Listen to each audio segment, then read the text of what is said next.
سورۃ النور۔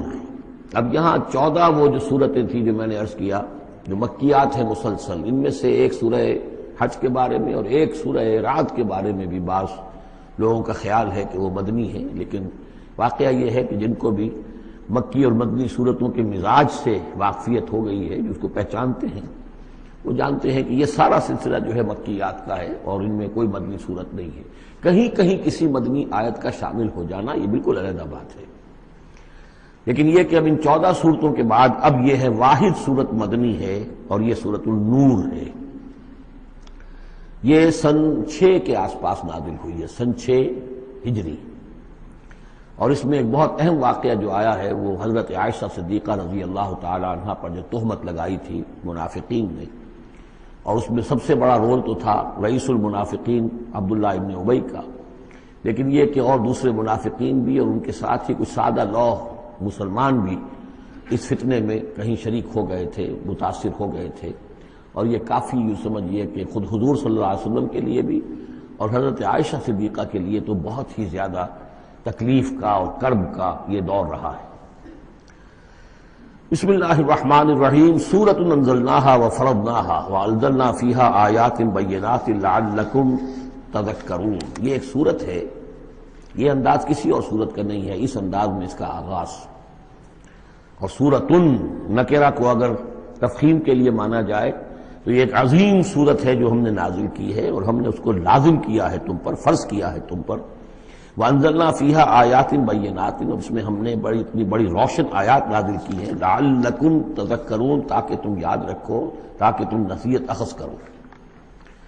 اس سورہ مبارکہ کا جوڑا جو ہے وہ آپ کو 8 مکی صورتوں کے بعد پھر جا کر ملے گا، اور وہ ہے سورہ احزاب۔ ان دونوں میں بڑی گہری مناسبت ہے اور تقریباً حجم بھی برابر ہے، دونوں 9 رکوعوں پر مشتمل ہیں، اگرچہ اس کی آیات جو ہیں یہ چونکہ بعد میں نازل ہوئی ہے تو 9 رکوع 64 آیات میں ہیں، وہاں 9 رکوع 73 آیات میں ہے، وہ پہلے نازل ہوئی، وہ سن 5 میں نازل ہوئی، یہ سن 6 میں نازل ہوئی، لیکن دونوں میں آیت نمبر 35 سورہ احزاب کی بھی سورہ نور کی بھی نہایت اہم ہے، ایمان کی حقیقت اور اسلام کی کیفیات کے بارے میں۔ الزانیۃ والزانی فاجلدوا من کل واحد منہما 100 جلدہ،